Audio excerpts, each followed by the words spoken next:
அப்படி என்று எல்லாம் அதை எண்ணங்களை எல்லாம் எண்ணி கொண்டிருக்கும் போது நினைப்பு தான் குழப்ப கிடக்க போகுது. கூட்டிட்டு போன கதையை நினைச்சுட்டு இருக்கான். அதே எண்ணங்களை கொண்ட வல்லரக்க சிவபெருமானை எரிக்க வேண்டும் என்று வருகின்ற வேளையில் இதை அறிந்த சிவபெருமான் பார்த்தார். என் நாரத இடத்தையும் மூட்டி விட்டுட்டானே, அரக்க நம்மளை ஏற்கனவே எல்லாம் வந்துகிட்டு இருக்கான். இதை அறிய காலம் வரைக்கும் இனி இந்த கைலாசத்தில் இருக்கக்கூடாது என்று தேவாதி தேவ முனிவர்களை தன்னோடு அழைத்துக் கொண்டு முத்தையில போனா பயமாவே ஓடி வந்து பிடிச்சிருவான். கூட்டமா போனா எந்த வீட்டு கோடிக்குள்ள மீன் ஒழிச்சுக்கிடலாம். அப்படி என்று சொல்லி ஆண்டவனாகிய சிவபெருமான் யார் யாரெல்லாம் அழைத்துக் கொண்டு ஓடுகின்றார் தெரியுமா?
சாப்பாடு கூடி போச்சுன்னா திட்டமிட்டு அடிக்கத்தானே செய்யும்.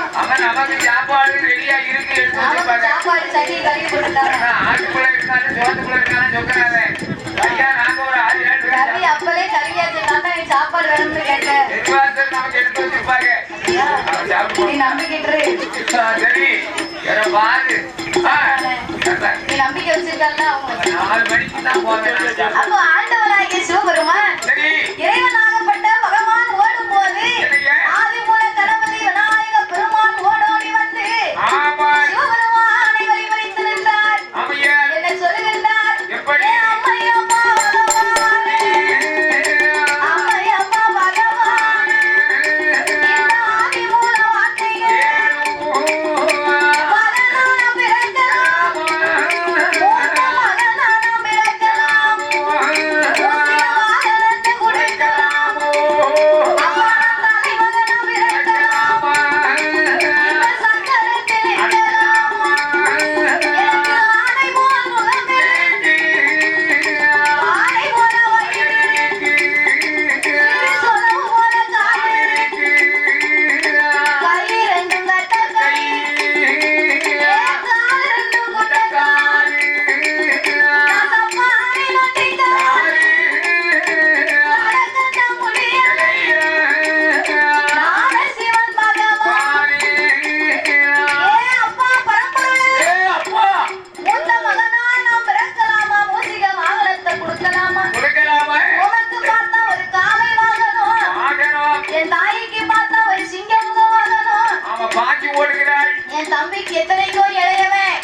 அந்த வடிவேலனுக்கு பார்த்தா ஒரு வண்ண மயில் வாங்கணும்.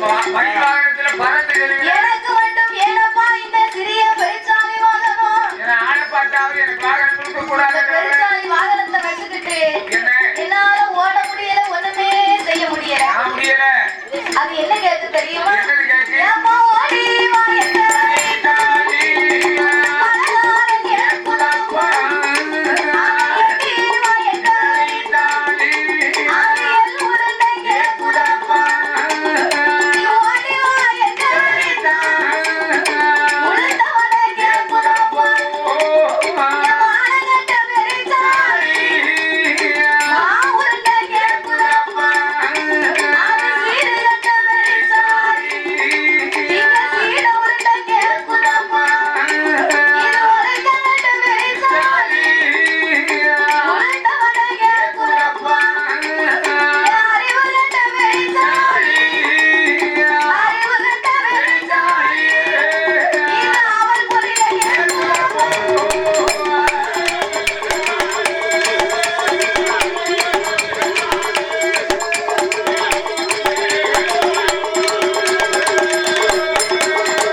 தெரியுமா?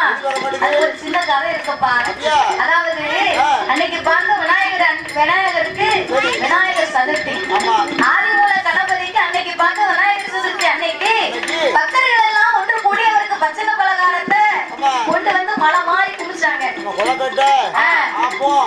உருண்டை, அவலு, பொரிகடலை, கொலக்கட்டை, சீடை உருண்டை, அதிரசம், லட்டு, முறுக்கு, இப்படி ஏகப்பட்ட பலகாரம்.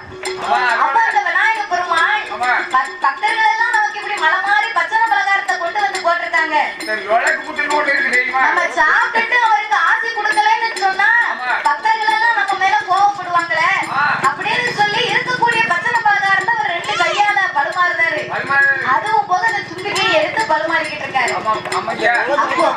அப்போ இந்த ஆதிமூல கணபதிக்கு முன்னால பெருச்சாலி வாகனம் என்ன செய்ததான் தெரியுமா? வீட்டுக்காரத்தை போய் கேள்வி நல்லா சொல்லுவாங்க.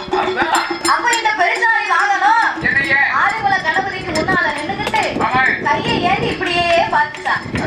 விநாயக பெருமாளே, நீ இத்தனையும் அள்ளி சாப்பிடுறியட, சுண்டல் எனக்காக போடக்கூடாது. அதுல இருக்க இந்த பூந்தி, அதுல ஒரு உருண்டை அள்ளி போட முடியாது.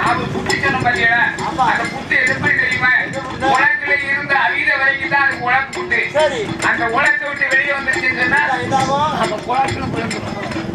அப்பதான் இந்த ஆண்டவனாகிய சிவபெருமானுக்கு முன்னால ஆதிமூல கணபதி சொன்னாரா, அந்த விநாயக பெருமாளுக்கு முன்னால இது இப்படி கையை ஏந்தி கேட்க விநாயக பெருமாள் எதுவுமே கொடுக்கலையா, நான் நாளைக்கு தரேன் அப்படின்னு இருக்குது. அத்தனையும் சாப்பிட்டாரா. அவர் சாப்பிட்டு முடிக்க அரக்கு எங்க பின்னாலேயே விரட்டிக்கிட்டு வரான். அதுக்குதான் இந்த பெருச்சாலி சொல்லிச்சான், நீ ஓடிவான்னு சொன்னாலும் சரிதான், நீ உளுந்த விட வேண்டி தராம உங்க பின்னால நான் வரமாட்டேன். ஒரு சுண்டல கொடுத்துருந்து அது கூட்டிட்டு போயிருக்குங்களா, கூட இருக்கவங்க கூட பகிர்ந்து சாப்பிடணும்பா. குட்டையில சாப்பிட்டு ஆபத்துக்காக உதவ மாட்டான். நாமெல்லாம் யாருக்கும் காமிக்க மாட்டேன், மணி கூட மூடி வச்சுக்கிடுவேன். அங்கிட்டு திரும்ப பார்த்து அடிக்கடி அப்ப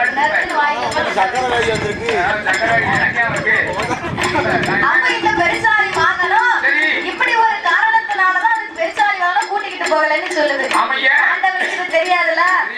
சிவபெருமான் சொன்னார், ஆதிமூல கணபதி, நீ உன் வாகனத்தை சிறிய வாகனம் நினைக்காத. அது என்ன செய்யும் தெரியுமா? பூமியை நோக்கி மூச்சு விட்டதேயான பூமி 2 கபாலமாக வெடிக்கும் மகனே, அதிலே நீ உன் சந்தியிலே சென்று அமர்ந்திருக்கலாம்.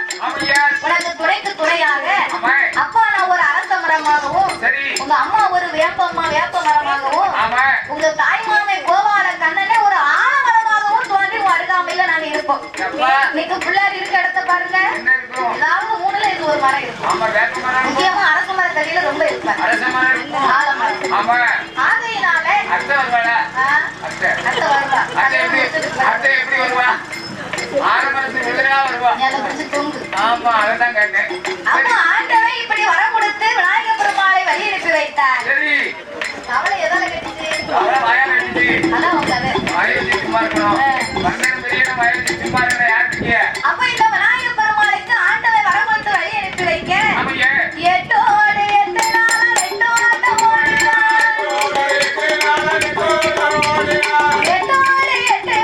எட்டு ஆட்டம் ஓடினார். ஓடிக்கொண்டு இருந்த மான உடலில் வைத்து போகும் என்று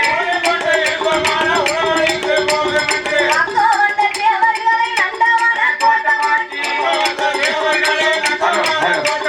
தலையில் உள்ள கங்கையர தலையணியில இறக்கி வைத்து அக்கினியால் எரிந்தவனோ தண்ணீராக கொள்ளச் செய்து அறைக்குள்ள இருந்த மான அரங்கை வந்து செவ்வரளி புஷ்பத்திற்குள் சிவலிங்கமாய் கொண்டிருந்தார். போய் போய் ஐயா சடையுடைய முடிவுடைய சடையுடைய முடிவுடைய சிவன் முடிவுடைய அந்த சங்கர பகவான் நாமுடைய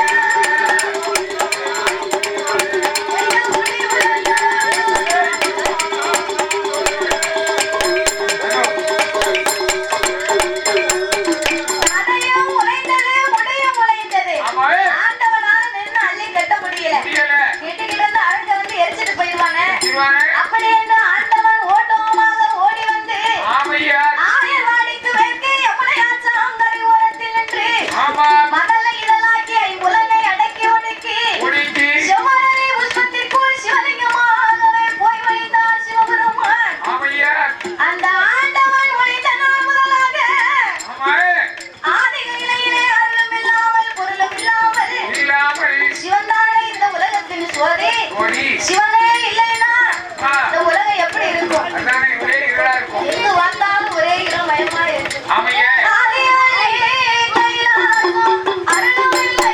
பொருளும் இல்ல ஈசனோட கைலாசம் இருளாக இருப்பு. ஐயா சொக்கரில்லா கைலாசம்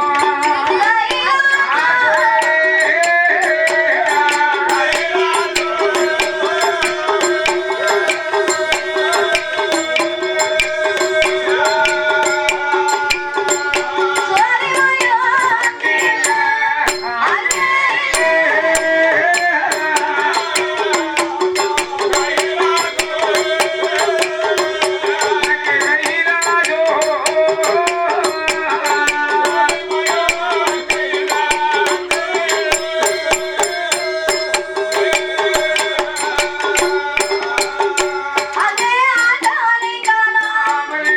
ஆதிசக்தி பார்வதி முத்த கண்ணீர் உங்களெல்லாம் வடிப்பாள். ஆறாத கண்ணீர் மகளெல்லாம் வடிப்பாள். மௌனம் போல கண்ணீர் மகளெல்லாம் வடிப்பாள். ஏகோனா உலகுவாள்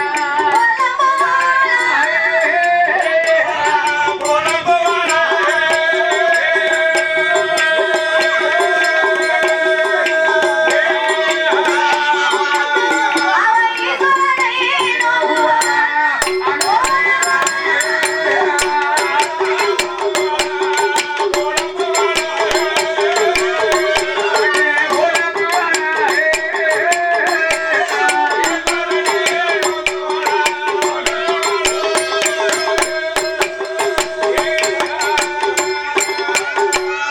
ஆண்டவனாகிய சிவபெருமானை காணாத பார்வதி ஆமையா